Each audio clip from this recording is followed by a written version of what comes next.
My name is Harper. I'm 28 years old and run a leather shop.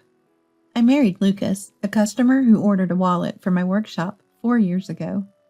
We have 3 children, Oliver, 14, and Mason, 12, Lucas's sons from a previous marriage, and Noah, our 3-year-old. Lucas owns a pizzeria. I heard his first marriage didn't work out due to his ex-wife's infidelity. I don't regret marrying him, but I'm really struggling with his 2 older boys. They just haven't been taught basic manners. Things like table manners and folding their clothes neatly. I've tried teaching them, but they don't listen, not seeing me as their mother. Thankfully, there's no sibling rivalry, as they both adore our youngest, Noah. Oliver and Mason eat a lot, so it's helpful when they play with Noah while I'm cooking. But beyond that, they seem to harbor some hostility towards me.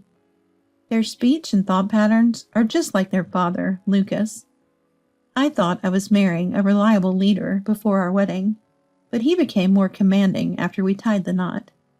He must have always been self-centered. Since Lucas talks to me in such a manner, the kids probably think it's acceptable. Lucas comes home late, so the kids eat dinner before him. I'm teaching Noah how to use a fork and spoon, but Oliver and Mason complain about it. Noah, you don't need to learn the correct way.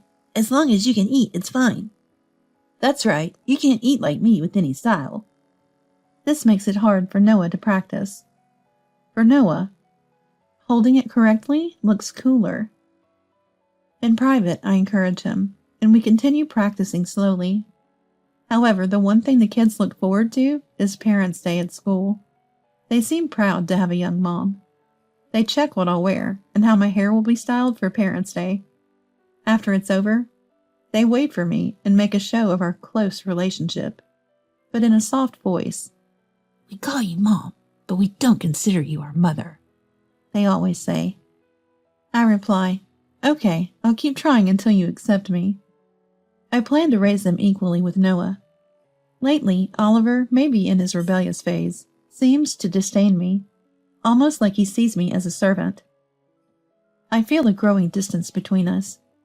Initially, I tolerated it, as typical teenage behavior, but it became too much, so I talked to Lucas. Hey, Oliver's defiance is getting out of hand. Am I supposed to do something about it? He replied, showing his usual disinterest. Frustrated by his attitude, I still insisted he take it seriously, as it's about his son and our family. Tired of my talk, Lucas said, I'm going to bed, and tried to leave. I quickly told him about Oliver's behavior. When I try to eat with him, don't come near me. Don't talk to me, he says. He also tells me, I have a real mom, so stop acting like one. And Mason copies him, which hurts. Lucas just nods while looking at his phone. Listen to me and think about it, I insisted. I am listening. Stop nagging. Your worrying about this shows you're not a real mom. If you think you're a mother, figure it out yourself. Parenting is a mother's job, right? Parenting is a responsibility of both parents. Lucas clicked his tongue and said, You make this home uncomfortable. I come home tired and need relaxation. Maybe you should let their real mom take them. As he headed to the door, I asked where he was going. To my woman's place. You knew, right? Are you cheating? I asked. You didn't know? How much do you trust me? You're so naive. He laughed, then left. That only added to my confusion and worries. Lucas didn't come back after that. Oliver and Mason continued their defiance. I searched online for how to deal with rebellious teens and tried to avoid the listed don'ts. Don't react to every reaction. Keep a watchful distance. I stuck to these. While working in my workshop, I pondered what to do about Lucas and the boys. Noah, our youngest, has become increasingly clingy, uneasy about the changing environment and reluctant to go to childcare. One evening while cooking dinner, Oliver and Mason approached me. We heard our dad say our real mom wants to take us back. Dad said that? I don't know. Then Mason, looking happy, said, Big Brother contacted Dad and arranged to meet our real mom today, so we don't eat the dinner you made. We're going to our real mom's place. You're pitiful, abandoned by both Dad and us. I wanted to respect Oliver and Mason's desire to meet their real mother, but I mentioned they needed Lucas's approval. Dad said to decide after meeting our real mom. We'll eat tonight and leave with our stuff tomorrow. I realized that Lucas, Oliver, and Mason had already discussed this. You're pitiful, abandoned by both Dad and us? Deeply hurt me. And so, Oliver and Mason left to meet their real mom. The repeated mention of our real mom made me lose all confidence as a mother. Hours later, they returned, seemingly overjoyed from their meeting, too excited to even notice Noah talking to them. They were so excited about their mothers that they could not hear Noah when they spoke to each other, and they began to pack their bags. I asked Oliver, "Are you going to live with your mom? When will you come back?" Perhaps my question hit a rebellious nerve, as Oliver ignored me. Mason said, Mom wants to live with us. She'll ask Dad to let us stay with her forever. Goodbye. I contacted Lucas, likely living with his affair partner, to ask if he knew and consented to the boys living with their mother. Lucas revealed that his ex-wife had long wanted the kids back, and he thought it was best to let them choose. Feeling everyone involved wanted this, I told Lucas. "Understood," I said. When I spoke to Lucas after a long time, he was calm. I wanted to confront him about living with his affair partner and our future. Lucas' response was, "Oh, I was planning to come home and talk about this. I'm living with her now. She's pregnant, so I'm taking responsibility. Let's get divorced." Pregnant? Divorce? I was overwhelmed by loneliness. My cherished family had long been broken. To Lucas, Oliver, Mason, and even their mother, I was just disposable. My mind went blank, tears uncontrollably flowing.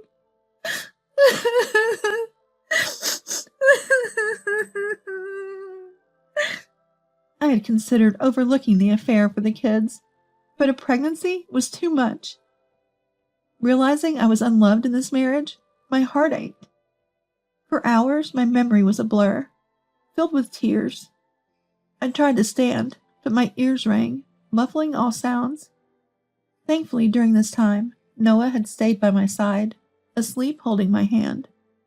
I tucked Noah into bed and checked Oliver and Mason's room. They had left early, unable to wait till tomorrow. Longing for my brother Robert's voice, I called him. Robert had opposed my marriage to Lucas till the end. I expected reprimand. That's why I opposed to it back then. But just wanted to hear his voice. I broke down before Robert even answered. When he did, I couldn't speak through my sobs. Sensing something, Robert said he'd come over. I couldn't bear being alone, and waited for him at the door. Robert, living nearby, arrived in about 10 minutes, bringing lots of beer. "When you're upset, drinking's the best," he said, putting his arm around me and leading me inside. He went into the kitchen, checked the fridge, and started cooking with what was available. "Stop crying before the food's ready. You'll make everything too salty," he joked, trying to cheer me up. Noah woke up, delighted to see his favorite uncle. Robert's cheerful nature makes him beloved by everyone, from kids to the elderly. Reflecting, I realized Robert's opposition to my marriage might have been because he saw Lucas's true nature.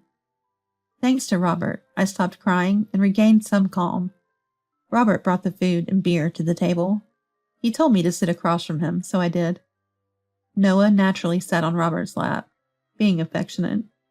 I realized I hadn't made Noah this happy or seen him smile like this recently. Feeling guilty for always trying to please Lucas, Oliver, and Mason, I blamed myself for that. Robert said, "Have you eaten anything today? You haven't, right? No excuses. Eat." He waited for me to eat. I tried a bite of Robert's cooking and was surprised at how delicious it was. Noah also said it was tasty and ate more than usual. Before I knew it, my son and I had finished everything. After we ate, I finished the dishes while Robert played with my son. When I joined them, Noah was sleeping peacefully on Robert's lap. After putting my son to bed, Robert sat next to me on the sofa. "So what happened? Tell me," and asked. I told him everything that was in my heart, and he listened intently, nodding. After I finished, Robert asked, "Is that everything?" "That's what I hear." "Yes," I replied. "Harper, since you got married, the only happiness you've had is Noah's birth, right? And the only fun, his growth. How about Noah, seeing his mom unhappy? Let's think about Noah's happiness together," he said. Then we toasted with beer, laughed, cried, and got angry. With Robert's help, I decided to move forward. When I woke up in the morning, I was in bed with Noah. Robert had made breakfast for Noah and me before leaving a letter behind. The letter read, "Harper, keep protecting Noah. I'll keep protecting you. Get ready to move." After reading the letter, I slowly talked to Noah. "Your brothers and dad are gone, so you and I will move." Noah understanding something even at 3. "I'm okay, as long as I'm with Mom." We decided to prepare for the move together and took the day off from childcare. We packed up our few belongings and, with Robert's help, completed the move using his car. The new location is on the 2nd floor of the workshop. The new home was above the workshop, which was a renovated part of my late parents' house, with the 2nd floor unused. Robert suggested and helped execute the move there. After settling in, I informed Lucas I agreed to the divorce. Lucas seemed relieved and cheerful. "I'm taking only Noah. Just need child support for him," I said. Lucas, already having plans for Oliver and Mason, didn't object. He agreed to pay a lump sum for alimony and Noah's child support. I told him I'd sign the divorce papers after confirming the deposit. His pizzeria, popular for its all-you-can-eat and drink, was profitable, so he transferred the agreed amount quickly. I met Lucas at a cafe, signed for the divorce papers, and submitted them to the court together. Lucas wanted to ensure I really filed for divorce. After submitting the papers, we parted ways, with Lucas in a good mood. I returned to the workshop and worked until it was time to pick up Noah from childcare. I was able to focus on work for the first time in a while. At childcare, I was relieved to hear from the teacher that Noah seemed unchanged. Our life as a twosome at home began, with Noah as cheerful as always. A week into our new life, Oliver called. "Hey, why aren't you here? I'm hungry. Come back and make dinner. You don't do housework without us." Confused, I said, "What? I'm not coming back. Didn't Dad tell you?" Oliver unaware. "I'll call Dad, then I'll call you again." He said he'd call back after talking to Dad. I wondered why Oliver and Mason, supposedly with their mother, were at our old house, but decided not to dwell on it, as they were no longer my concern. A few hours later, Oliver called, asking me to meet at a cafe. At first, I'm not going. However, he said that if I didn't come, he would come to the workshop. So I reluctantly decided to head to the cafe. When I arrived at the cafe, Oliver, Mason, and Lucas were already there. I remained standing. "What business?" I asked. Then there was Oliver. "I heard what you said. I'm going too." Mason nodded and seemed to be waiting for my response, but I decided to summarize the incident. "You're living with your mother. You went to the house we used to live in together. You called me to make food because you were hungry. I told you to ask Dad why I'm not there, and you called him. You called me to this cafe.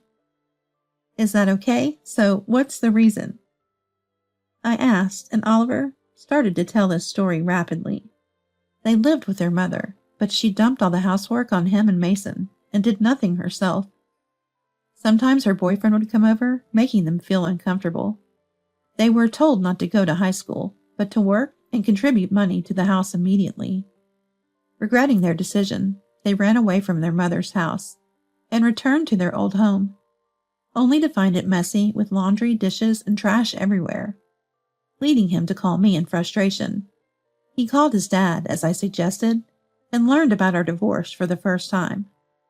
Lucas said, "Your mother hasn't changed. But you two wanted to live with her, right? Oliver got angry at Lucas for not telling them about their mother's true nature, saying he wouldn't have left if he had known. Lucas laughed at Oliver's anger. My current wife hates housework too, and it's a disaster. Oliver then turned to me and said, We'll live with you then. I laughed and replied, No way, you guys have changed your surname, haven't you? Didn't you know? Oliver was stunned. Well then, there's nothing more to talk about, so I'm going home. When I tried to leave, Lucas said something unbelievable. Let's go back to the original family.